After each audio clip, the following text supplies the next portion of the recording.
The next section we will discuss is the research findings. This will be the most significant portion of your research paper and require the most amount of work. The research findings section is essentially the body paragraphs of your research paper. You will write several paragraphs, all answering that research question you based your entire project on. For organizing purposes, let's develop a chicken foot for our research paper, just as we have done in the past with DBQ essays. The purpose of the chicken foot is to make sure that your entire paper is dedicated to and focused on that question. And then you answer that question.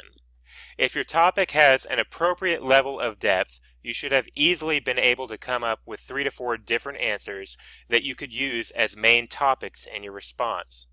If you are struggling to come up with 3 to 4 answers, your topic is probably too specific, and you might consider revising the topic to be broader.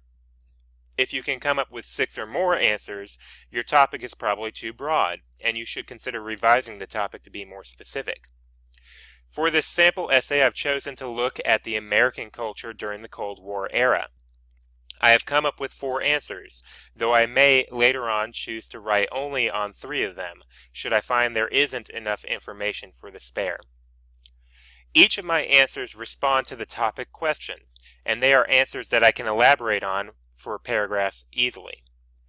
For example, answering my question about the changes in the Cold War era culture, I will be addressing the topics of American education, the media's narrative about good guys and bad guys, the repression of free speech in the McCarthyism era, and protest music, especially during the 60s with the counterculture movement.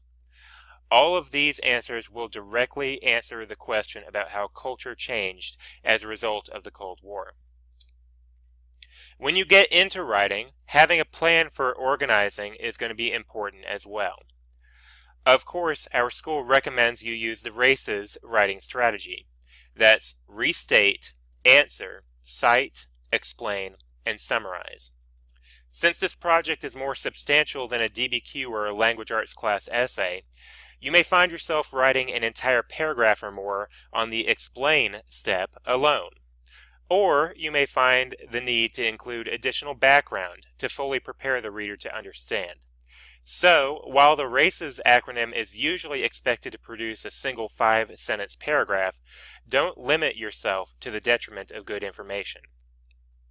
Many of your topics have something to do with change or the effect of an action, event, or person.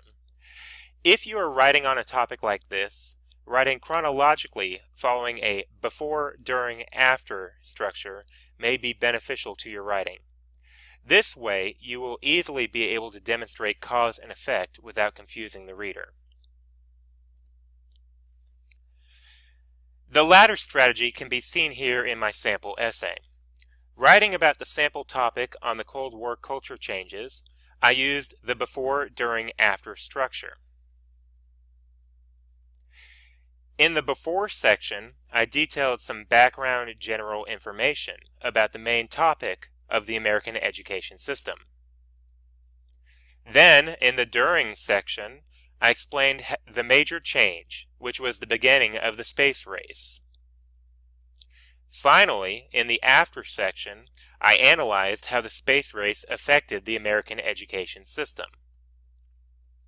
This 4th paragraph is the beginning of my second main idea, about how the media pushed a good guy versus bad guy narrative throughout the Cold War era, and it again begins with an introduction of background, which would be followed up with the description of what happened during and after the Cold War. Hopefully you noticed the in-text citations I utilized throughout my paragraphs. Anytime I used ideas and information that wasn't readily known by myself, I must use an in-text citation. And later on, I will also have to include the citation in the bibliography as well.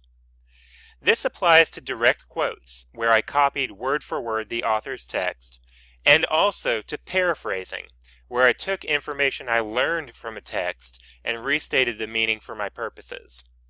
Failure to include citations for direct quotes and paraphrasing is plagiarism, so make sure you don't forget it.